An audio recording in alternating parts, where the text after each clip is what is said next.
নমস্কার, আজকে আপনাদের জন্য নরম নরম কুমড়ো শাক আর ডাঁটার একটা প্রায় মশলাবিহীন রেসিপি নিয়ে চলে এলাম। এর জন্য শাক ডাঁটা পরিষ্কার করে কেটে জলে ভালো করে ধুয়ে যাতে বালি একেবারে না থাকে, এটা স্ট্রেনারের মধ্যে দিয়ে জল ঝরতে দিয়ে দিতে হবে 5-7 মিনিটের জন্য। এবার গ্যাসে একটা কড়াই বসিয়েছি, কড়াইটাকে খুব ভালো করে কিন্তু গরম করবেন। তারপরে তাতে দিয়ে দিচ্ছি সর্ষের তেল। আপনি চাইলে সাদা তেলে করতে পারেন, তবে রেসিপিটা প্রায় মশলাবিহীন যেহেতু সর্ষের তেলে কিন্তু একটা ভালো স্বাদ পাবেন। এবারে ডুমো ডুমো করে কেটে রাখা আলু এখানে ভেজে নেব। সব কিছুর পরিমাণ নিজের প্রয়োজন মতো কম বেশি করবেন, শুধুমাত্র যে পদ্ধতিতে বলছি আর যা যা দিতে বলছি সেই মতো দিয়ে রেসিপিটা বানাবেন। মুখে একদম লেগে থাকবে এই রেসিপির স্বাদ, অথচ একেবারে সাধারণ একটা রান্না।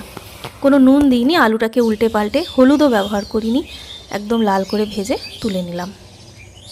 এবার এর মধ্যে ফোড়ন হিসেবে দেখুন শুধু একটা শুকনো লঙ্কা দিয়েছি, একটু পেঁয়াজ কুচানো, চাইলে আপনি একটু বাড়াতেও পরিমাণটা পারেন। আমি এখানে একটা মাঝারি সাইজের পেঁয়াজ দিয়েছি।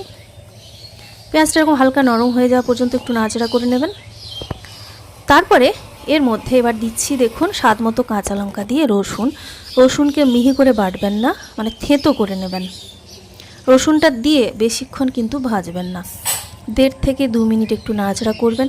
এতে যেমন রসুনের পুষ্টিগুণটাও বজায় থাকবে, খাবারটা খেতেও কিন্তু ভালো লাগবে। একটু নাড়াচাড়া করে এবার এর মধ্যে দিয়ে দিচ্ছি ভেজে রাখা আলু। আর নুন এখনও পর্যন্ত অ্যাড করিনি, তাই স্বাদ মতো নুনটাও কিন্তু এখন আমি অ্যাড করে দেব। এরপরে জল ঝরাতে দেওয়া লাউ শাক আর ডাঁটা দিয়ে দিচ্ছি। এই যে এত পরিমাণ দেখছেন, এটা কিন্তু একেবারে কমে এতটুকু হয়ে যায়, তাই দরকার মতো বুঝে শুনেই কিন্তু পরিমাণটা নেবেন। দিয়ে বেশ ভালো করে একটু নাড়াচাড়া করব। ফ্লেমটাকে এই সময় কিন্তু বাড়িয়ে রেখেছি। কুমড়ো শাক আর ডাঁটায় জল কি পরিমাণ আছে, মানে বাড়ানো থাকলে জলটা সেভাবে বেরিয়ে আসবে, যেটা দেখলে আপনি বুঝতে পারবেন সেদ্ধ হতে কতটা সময় লাগবে। তো জাস্ট মিনিট খানেক বাড়িয়ে রাখার পরেই যেহেতু খুব নরম, দেখুন জল বেরিয়ে গেছে অনেকটা, আর শাকের পরিমাণ অনেক কমে গেছে। তো এই ডাঁটাটা একটু সময় লাগে সেদ্ধ হতে, সেই জন্য 3-4 মিনিটের জন্য ফ্লেমটা বাড়িয়ে রেখেই ঢাকা দিয়ে রেখে দিচ্ছি। তো প্রায় মিনিট 3-4 পরে ঢাকা খুলে এবারে জলের পরিমাণটা অনেকটা মানে কমেই গেছে, এবার তবুও কিছুটা জল রয়েছে। এই সময় আপনি চেক করে নেবেন যে শাক আর ডাঁটাটা কতটা সেদ্ধ হয়েছে। শাক তো সেদ্ধ হয়ে যাবে, কিন্তু ডাঁটাটা যদি দেখেন সেদ্ধ হতে সময় লাগবে আরও কিছুটা, তাহলে আরও একবার 2-3 মিনিটের জন্য ঢাকা দিয়ে দেবেন। তবে আমি যেহেতু একদম নরম শাক আর ডাঁটা ব্যবহার করছি, তাই আর ঢাকা দিতে হয়নি। উল্টে পাল্টে এরকমভাবে একদম গোল্ডেন কালার করে ভেজে নিতে হবে। জাস্ট মানে 5 থেকে 7 মিনিট ঢাকা খোলার পরে ভেজে নিতেই কালারটা এরকম এসে গেছে। এরকম রঙের যখন এসে যাবে বুঝবেন রেসিপি রেডি। খেয়ে একটু দেখে নেবেন যে ডাঁটাগুলো সেদ্ধ হয়েছে কিনা।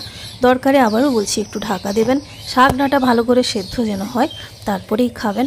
আর সেই সঙ্গে এরকম একটা কালার এসে গেলে এত দারুণ একটা টেস্ট হয়, আপনার বিশ্বাসই হবে না যে এত সাধারণ একটা সবজির রান্না এতটা টেস্টি হতে পারে। তো বন্ধুরা, এই ছিল আজকের রেসিপি। আশা করি আপনাদের ভালো লেগেছে। সবাই ভালো থাকবেন।